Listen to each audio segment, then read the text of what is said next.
Coming up next, I'm going to share 5 recruiting trends you need to be aware of, and then why companies are struggling to bring back workers. Plus, we take your calls. And it starts now.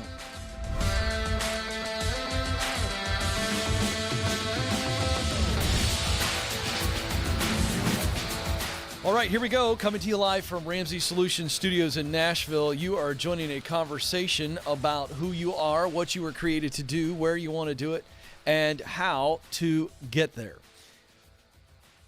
And this is important because you know deep down inside of you, if you're not doing work that you love or you haven't figured out what that is, that there is more for you.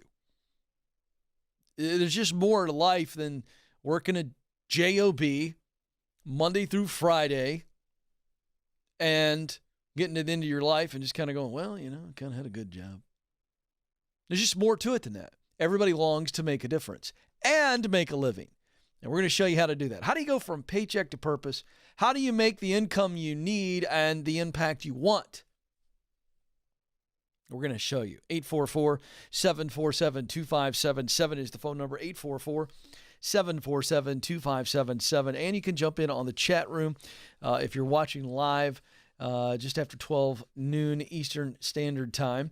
You can jump in the chat room. If you're watching live, we'd love for you to give us a thumbs up, subscribe if you haven't, and share. We have clips as well as the full episodes of each show. So if you're watching later, know that you've got a 2-hour window to call in Monday through Friday, 12 to 2 Eastern Standard Time in the afternoon. All right. So new recruiting trends. And this is important for you folks because you need to know that jobs are exploding. I've been talking about that. You're going to keep hearing good news. Unemployment now down to 6%. In the next 2 to 3 months, you're going to see unemployment drop even further because there are a lot of jobs that are available. But you're also going to hear news. I'll share that a little bit later. People aren't coming back to work. It's hard to hire. I'll tell you why and how that gets solved. But you need to know what are the trends for companies that are looking for talent because it's going to be a job seekers market, already starting to be, and it's going to increase even more. All right, so here we go. First trend you need to be aware of, mobile. 45% of job seekers search for jobs daily on their mobile device. So that means companies are going to have to, and some of them aren't there yet. A lot of them, actually, according to the data. But companies are going to figure this out, and they're going to start moving towards mobile. Everything's going mobile. 45% of job seekers are searching for jobs on their mobile device. So companies have got to have the right programming there, and they got to be mobile friendly. 89% of job seekers think mobile devices play a critical role in the job hunting process. So you're going to see more and more recruiting and optimization for companies to stand out to people that are looking for jobs via mobile. Artificial intelligence, I've been talking about this as well. Most companies are starting to move towards, and many are already there, where the first initial resume submission plus parts of the interview all handled by AI, artificial intelligence. AI is going to be using chatbots and answering questions that a human recruiter in the company would not have the time to be able to do. Also assisting people with the onboarding of not just the interview process, but even of new hires. So AI is going to become more and more prevalent in you getting your job. And we've talked about that. Just need to be aware of it. Global opportunities. Hiring volume is increasing and set to increase around the globe. The United States and the UK about right at the 58% they're predicting. Economists and the Bureau of Labor Statistics in the United States, a 58% rise in hiring volume. Mexico, 67%. Southeast Asia, 62%. Germany, 61%. India, 76%. France, 50%. China, 50%. Australia, 45%. So here's something to remember now on this global market. Just as work from home, remote working has increased and is here to stay at a higher level in the United States, you're going to see that for global jobs. I mean, let's be honest, the world is flat, and you will see companies around the globe that will hire Americans or people from other countries that don't require a move. But I would also say if you're open to a move and living in another country for a season, I think you're going to see, for the right skill set and experience, I think you're going to see a boom in salaries because it's changed. The economy's changed. It's going to keep changing. Fourth, social recruiting. Listen to this. Before 2011, 56% of companies were recruiting via social media. Wow, I didn't know it was that high.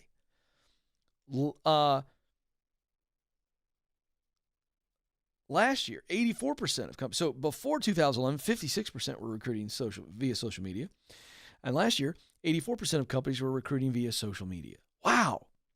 So don't just think of your social media as the thing that you use to impress your friends. How about impressing potential recruiters? They're going to check you out on social. And then finally, diversity. Companies around the world are moving diversity up the ladder as a top priority. Sometimes it is the priority. And I don't think that's going to go away. And so think about, if you are diverse in race, gender, ethnicity, age, you're going to see companies that are really trying to fill in their employment ranks with, okay, I want to have this many women, I need to have this many minorities, blah, blah, blah, blah. It's just going to happen. And so be aware of that. Opportunities for some of you, it will be a barrier for others. That's just reality, which is why I teach what I teach, because it is the people connection that will allow you to always get through certain processes and be able to overcome certain hurdles. 844-747-2577 is the number. 844-747-2577. I can't see my caller screen, so I don't know what line to take. We got a little technical thing, so just tell me who's up and where we're going. Okay, great. We're going to go to Boston next, where Amanda is on the line. Amanda, you're on the Ken Coleman Show. Hi, so nice to get to speak with you today. Well, it's my pleasure. What's going on? So I recently graduated in 2020, and I recently got accepted into a grad school program at an Ivy League institution near me. Mm-hmm. And I am currently working in a contract position that I absolutely love, teaching students personal finance and basically how to go to school without having to pay for it out of pocket, mm-hmm. and not having to pay with loans, but I'm burnt out. Why? Why are you burned out? Tell me specifically. I've been doing this for about 5 years now, and I'm really wanting to learn something new, and I'm trying to make a career change more into the advocacy and government piece of what I currently do. Okay, so there are 5 causes of what I call buildup. So burnout is just kind of a description of a symptom. So I've reframed it to say there's 5 causes of buildup on the heart to make you feel burned out. Make sense? So when somebody says I'm burned out, I go, that doesn't tell me anything. I want to know what you're feeling. And it seems to me, and one of the 5 symptoms is boredom. Feels like definitely you're bored. I'm bored. Okay, great. All right, so that means we need a new challenge. So that's good news. So I would say that's a legitimate reason for moving on. So that's good news. So how can I help? Well, here's another piece. My boss and I had quite an awesome meeting this morning where she's trying to give me a new job, working more along the lines of an advocacy piece, but I'm not going to be paid benefits. Why? And I think because I'd be still considered a contractor. Okay, so you're a contractor now. Yep. And you've got benefits? You're handling that on your own? I definitely am. I'm also trying to cash flow my Ivy League grad school. So you're crushing it. You're crushing Thank it. Okay, but here's the thing. This awesome meeting that you had with the boss this morning is great because you wanted to move into more advocacy, is what you told me just a moment ago. Yep. Okay. Is it an increase in pay as well? Not by much, but a little bit. Okay, then. I would never in a million years tell you not to take that because the benefits aren't there.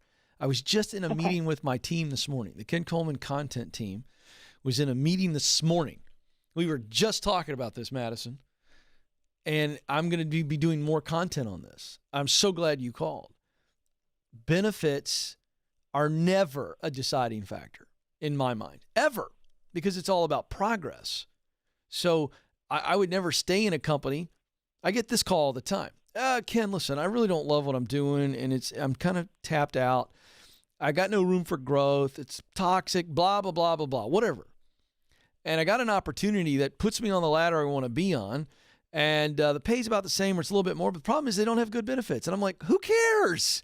Benefits are benefits. And I'll be honest with you, there's not a whole lot of benefit in making decisions on benefits. So in your particular situation, you have financial savvy, you're smart, you're doing it the right way, you're not getting into debt, you're teaching kids how to do it the right way. I trust your discipline. I trust your ability to manage your money. This is the right step for you. You may not be here long in this role, but to me, this is a viable option for the next rung on the ladder because of the advocacy type work you want to do. And by your emotion and how you describe the meeting, it is a win for you. But your brain's trying to go, well, they didn't offer you benefits, so I'm not sure this is smart. Am I right? That's right. You're 100% on the money. Okay, so is your brain telling you the truth or is your brain lying to you? Brain is definitely lying to me. I could definitely and I got to tell you something. What I do again. I got to tell you something. This to me is such a good option as a next rung on the ladder that if you had to pause some of the schooling at the Ivy League until you save up some more money, fine. Nobody cares where you went to school. Nobody but you. Nobody. Okay. The last time you went to a doctor, did you ask the doctor to come back to before they examined you for whatever you were there for? Did you say, hey, before we do this, could you go get your diploma? I need to see it with my eyes. Definitely not. Why? Why didn't you do that? Because I trust them and their judgment. Why do you trust them? Because they're educated and they know more than I do. Yeah, but how did you arrive at that conclusion that they're educated and that they know more than you? You didn't see the diploma. That's true. No, answer it. I'm putting you on the spot. One more. Well, this is the last test question, then we'll move on. But I want to make sure you answer that. Why did you trust them? Because they're the doctor and I'm not. Yeah, but this is a deeper level. You're not getting it. So I'm going to answer for you. You heard that was a good doctor from somebody. Fair? Fair. All right. So what does that say? You chose that doctor based on what? Credibility. Really, truly, trust comes from credibility. And if the credibility is transferred from a family member about this doctor, we trust that credibility, correct? Correct. So my point is, if you've got to pause a little bit and work your way through the Ivy League, fine. Nobody cares how long it took you. They don't even care that you went to an Ivy League. It's impressive. I'm not taking anything away from it. You understand what I'm saying? Absolutely. Yeah, you got this. Take the gig. Now, here's the deal. Take it to get that experience, and I'd still be looking. Because there might be the next level advocacy job 6-8 months from now. But That's you true. walked out of that meeting feeling the juice, didn't you? I did. All right, then. So do it. Don't think about it. You fine. You'll figure out a way to take care of those benefits. You already are. Way to go, Amanda. I'm proud of you. Thanks for the call. 844-747-2577. Lincoln, Nebraska is where Tim joins us. Tim, you're on the Ken Coleman Show. Hi, Ken. Thanks for taking my call. You bet. Tim, what's up? Well, I need a little help just making sure I have some considerations being made in an upcoming choice I have to make. Okay, great. For both my career and my family. All right. Lay it out for me, my friend. Yeah, so I just recently started a really great job back in October of last year. Doing something I enjoy, and I enjoy who I work for. My wife recently has been accepted to a medical school in the Caribbean. She's also waiting to hear back from stateside schools as well currently. And we have 2 children. So my question really comes down to, it leaves me with 2 options in terms of my career. The first, if we go together, I would not be able to continue with this specific company if we all stayed physically together in the Caribbean while she goes to school, and we're there to support her and help her through that. Or second, if me and the children stay stateside, I'd keep my job but be physically separated and not be a physical support as much for my spouse. So I'm just looking for what additional considerations that you think I should take into account for this 16-month window that I could potentially be out of the marketplace for a job or for my career. All right, let's start with, what is your heart telling you? Before you called me, you had a choice of these two options: stay with the kids, be separated from your wife, stay employed in the career you want to be in. Correct? That's where you want to be long term. Yeah. Or go support her and figure out, how do I best re-enter into my career while I'm in the Caribbean and then coming back. So what's your heart telling you? Before you called me, your heart had clearly leaned towards one of those. My heart is there to support my wife. It is her goal is a shared dream for both of us.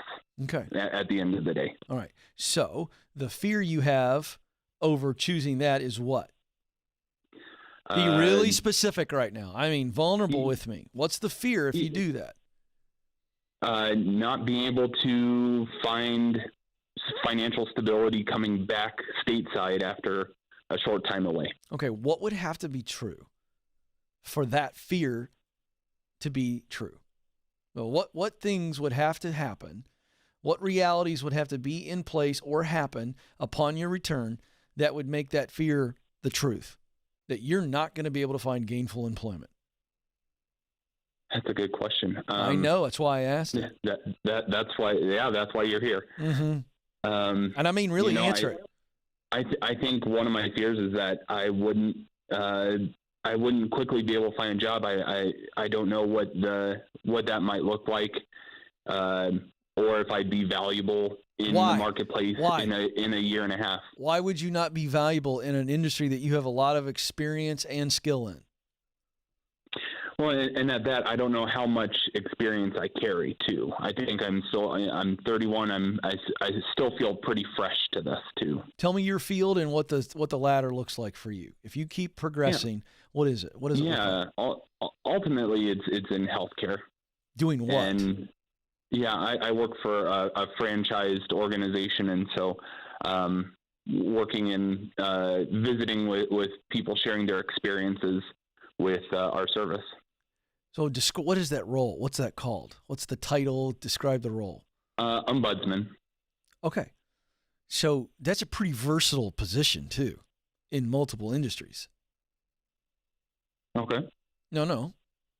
I mean, do you agree with that? I don't want you to just take me at face value. I want to know if that sits with you. I'd agree. I think the role carries a lot of value. I just don't know in terms of the marketplace where it has work maybe in the more private sector rather than government work.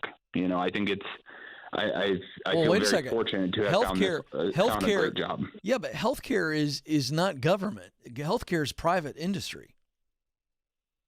But I mean more specifically towards the advocacy piece of it, advocating for patients, clients. Okay, well, here's workers. The deal. You know what? I led you in the weeds. I let you influence me. You didn't answer my question, and I let you influence me because I'm being really nice. Okay. Now I'm going to be your coach, and we're not going to try to be so nice. All right? Bring it on. You didn't answer the question. What has to be true? What things have to be true for you not to be able to become employed when you return to the United States if you spend 18 months or 16 months or whatever it is in the Caribbean? Answer the question. And the answers are silly, but you don't want to say it. But that's the whole point. I've put you in the corner. Now say it. What has to be true about you to not be able to become employed again? Not being a good employee. That's not having good credentials, something like that. That right. Are you would gonna help me land it? Right. But I mean, that's not going to be the case. Anybody who knows anything about you, if you are a good guy and you're doing good work, and when you guys decide to leave, you tell all your contacts, hey, we're coming back in 16 months, 18 months. I'm coming back. A, don't forget me. B, I need to stay in touch with you. And you can tell your current employer, I'd like to jump back in. But if that's not available, I understand that. But I'm coming back. I'm going to support my wife. This is a huge thing for our family. That makes you a really good dude, right? To leave your profession to go support your wife and her vision, that's impressive. No one's going to look down on you for that, and go get a good job in the Caribbean. But don't just assume, well, I'm not going to be able to do relevant work. Well, is that true? Do we have any evidence that supports that fear? And then what No, did I all of a sudden not, no. Yeah, you didn't lose your skill in 16 months. You're not going to have to delete your previous experience because you went to the Caribbean for 16 months. That's what I'm trying to help you understand. You've got to voice those fears specifically and go, then what has to be true for that? So wait a second. Are you not going to be able to communicate with anybody stateside while you're in the Caribbean? No, of course not, Ken. That's silly. I know. So you stay in touch. You stay active. Maybe you do some contract work remotely. You're focusing on all of the things that could be wrong instead of going, wait a second, what has changed about 2021 that didn't exist in 2019? Well, remote work has increased. Maybe there are some opportunities for you to take a different job within your current company, but it's remote. You do it from the Caribbean while you're in your sandals, for heaven's sakes. You got to start thinking about all the ways that this is a great move for you guys, and that it's not going to be hard for you to find a job 6 months prior, 4 months prior, 3 months prior to your return. Okay. Awesome. Your focus is all wrong. Nothing about this decision is wrong. Follow your heart, go support your wife, and then you get busy and get intentional about keeping connections before you leave, telling everybody exactly what the plan is, making connections while you're in the Caribbean, and finding unique work and work that you want to do that's in the Caribbean. And I think a guy coming from the United States with the experience you have, you could be very valuable to some companies in the Caribbean. You got to focus on the right things, man. And when you're focused on the right things, you're going to see those things. But here's the teaching. If I'm walking on some rocks, maybe let's say I'm in a beach area, or I'm walking outside and I'm on kind of a rocky path, and this has happened before, so I'm making this up as we go, but this is really important for you, Tim. And let's say the back of my wife's earring falls off. I don't know how that happens to women, but that happens, right? Or whatever. And so it drops.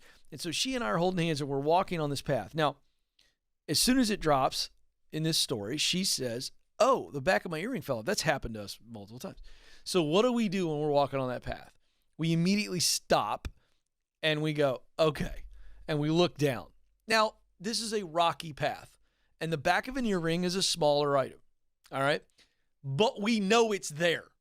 Or let's say it's an earring. We know it's there. Okay. So we stop and we go, we have two things we can do. Tim, the way you're looking at this scenario is you're going, I don't know how we're going to find that earring. Oh my gosh, that little earring fell down right here among all these rocks. I have no idea how we're going to find that. And then we start going, oh my gosh, we're never going to find it. But is that what we do? Not if you care to sleep in the bed with your wife at night. If you care to be a good husband, what do? You go, okay, all right, stop, don't move. Let's crouch down. We know it's right here in this area. Let's try not to move as many rocks. We start getting hopeful, right? We start going, okay, there's a way. We're going to find the back of this earring. We may be here 25 minutes, 30 minutes, but we are going to find this earring. It's right here. Is it going to take some time? Yep. Is it going to be a little difficult? Yep. Are we going to have to work together? Yeah. But we're going to find a way. Tim, that's you. You're going to find a way to support your wife, keep working in the Caribbean, get some good experience, keep your connections alive, do some additional certification and training while you're in the Caribbean supporting your wife. And it's continuing to make yourself valuable. And upon return to the United States, you kept all your connections alive. You're even more certified or more qualified than you were before you left. Come on, Tim. Find the earring, baby. It's not that difficult, is it, Joe? Sometimes I make these things up on the fly. I think that's pretty good. Joe, does that make sense to you being a husband? Yes, except I carry a magnet just for those, cases. Are you dead serious right now? Yes. That's why we love Joe Hankin. Folks. Also, my wife loses her earrings all the time. Okay, when I first said that, I wondered if that like resonated with dudes. But I can't tell you how many times Stacey and I have been walking somewhere and the back of her earring will fall off or the whole earring will fall off. And it's like, it just fell off. Where is it? And you know what? We found it every time. It was not always easy. So there you go. I want to do something here. I was looking at this, the chat room, Madison, on YouTube. I got to address something here. My guy, Bill Jones here. He's 50 plus. And there's some conversation going on here about ageism. And so I'm trying to pull one thing here, Bill, if you're still on here.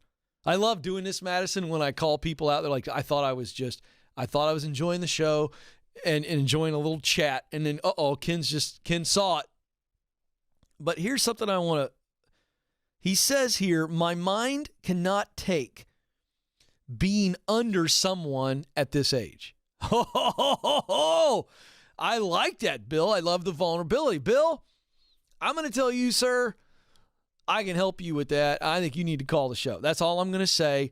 I know enough from that statement to know that you're restless and there's some tension there. And you may want to work for yourself, but you're a little bit scared because someone goes, I can't take being under someone's authority at my age. Bill, I can help you, though. I'm not calling you out in a negative way. I can coach you up, Bill. Better call the show. 844-747-2577. Lines are open. Quick break. When we come back, I'm going to combat some of this negative news that could discourage some of you folks looking to make a change or looking to get the work you want. Stay tuned. This is the Ken Coleman Show.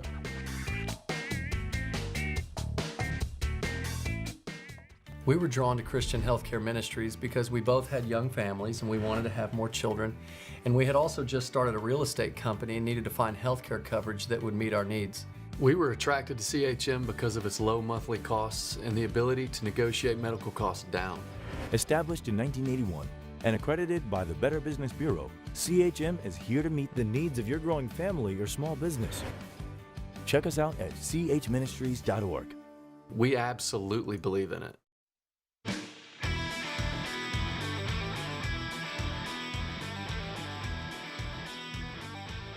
All right, folks, welcome back to the Ken Coleman Show, coming to you live from our Ramsey Solutions studios in Nashville. Good to see some folks out in the lobby today. You know, we have people that come in. We never know who's coming, when they're coming. They kind of tell us. I'm sure I never know. But it is a nice reminder that all of the Ramsey personalities, certainly myself, Dave Ramsey, we're doing a daily show. All of the Ramsey personalities with Dave Ramsey on the Ramsey Show now. By the way, that's still new. You know, it's no longer the Dave Ramsey Show. It's the Ramsey Show, and I'm a part of the Ramsey Network.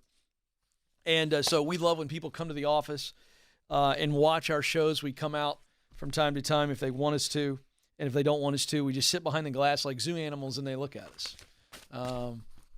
But don't feed the animals. Although I have no problem sampling baked goods that people want to bring me.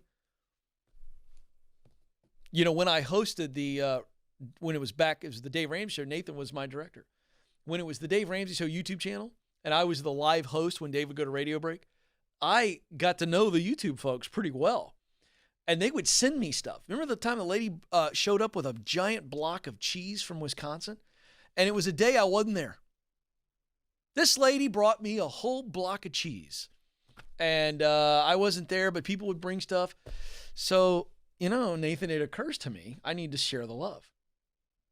If you want to come to Nashville and you're here to do a debt-free scream, or you want to watch my show or the Ramsey Show, you can come on in.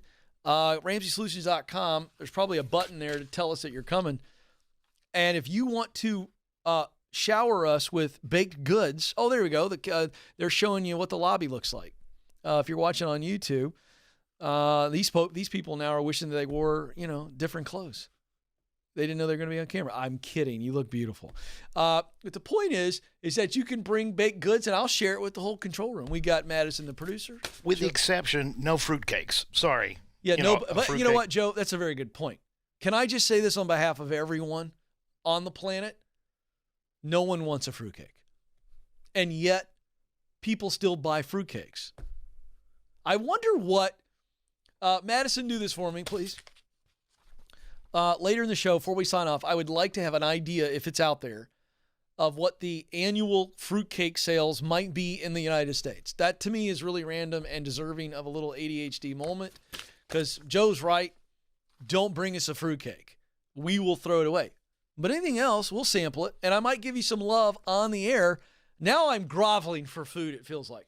I feel like we went from a fun moment to Nathan to where I feel like I'm begging for food, and I'm not.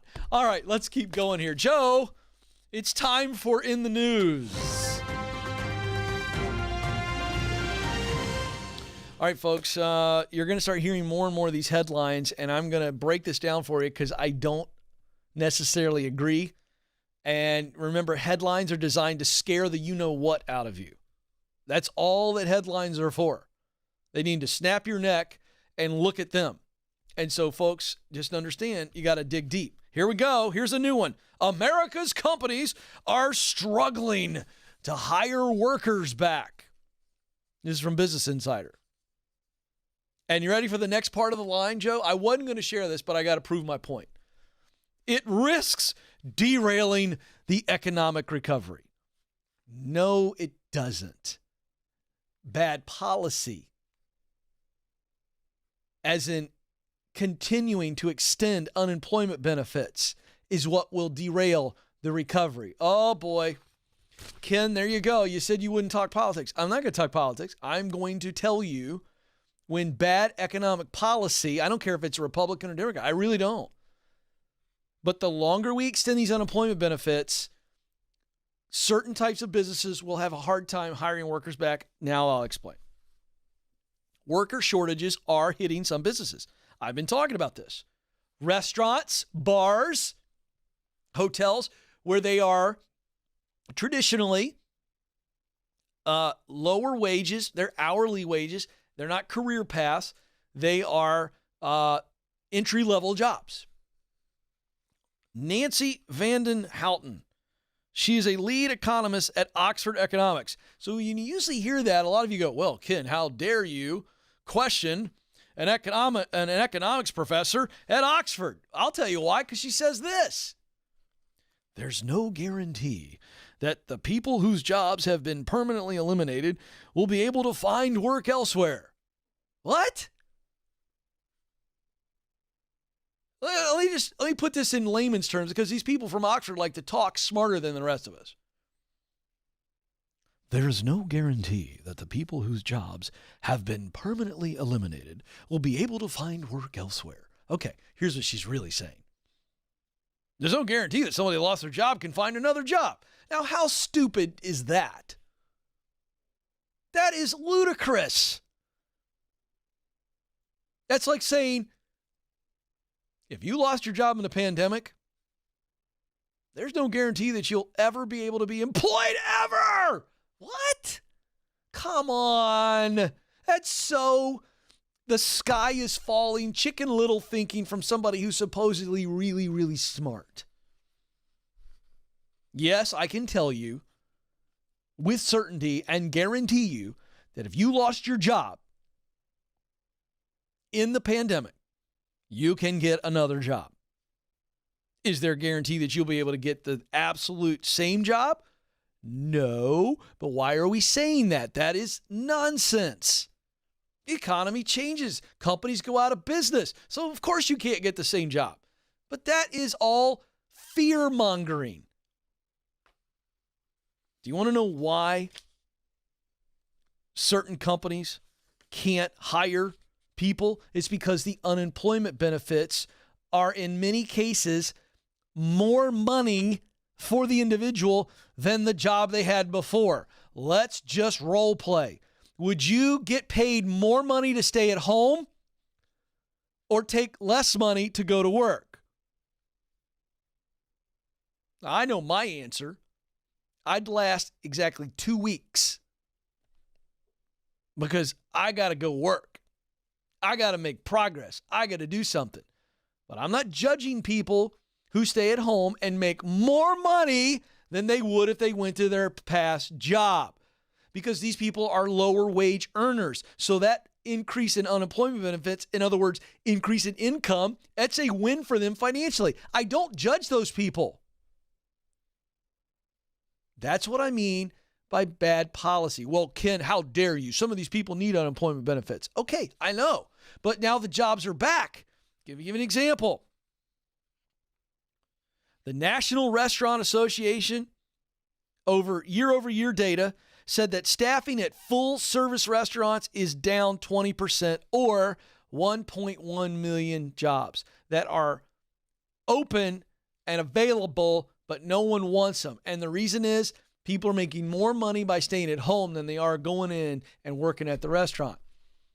But the jobs are there, folks, so don't give me the whole, you're heartless, Ken. You don't know. The job is there. Unemployment benefits cannot stay this way forever. Does anybody disagree with that? If you do, you need to go see a brain surgeon. Your brain's not working. You can't continue these unemployment benefits at the level they are. And by the way, they won't. So you got to go to work sometime. This is interesting too. The country's most densely populated areas, Los Angeles and New York City, have the highest February unemployment rates of the 51 major metropolitan areas in the United States. Duh. Why? Because they locked everything down. And when you lock down, businesses shut down. And when businesses shut down, people move out. And so they're trying to open these cities back up. I guess they're trying. It's probably a generous word. And so these economists are going, well, Los Angeles and New York they're not opening up as fast, and that's going to affect the overall economy. No, it's not. Nashville is white hot. The job market in Nashville is blazing. You know why? We don't care what's happening in New York or LA. Why should we? We don't know. All I know is people are going out to eat here. I should say greater Nashville area, shouldn't I? Because the old mayor of Nashville, who shall remain nameless, he's a big shutdown guy. But the point is, the rest of the country isn't going to stay slowed down because people aren't going out to eat. People aren't doing tourism trips to New York and LA. That's going to continue to hurt that economy. So when you hear all this garbage about, well, the job market's, no, it's not slowly recovering. It is booming. And all that New York and LA or these other large cities that are still relatively locked down, all that they're opening up is going to do is further help with the overall tourism industry.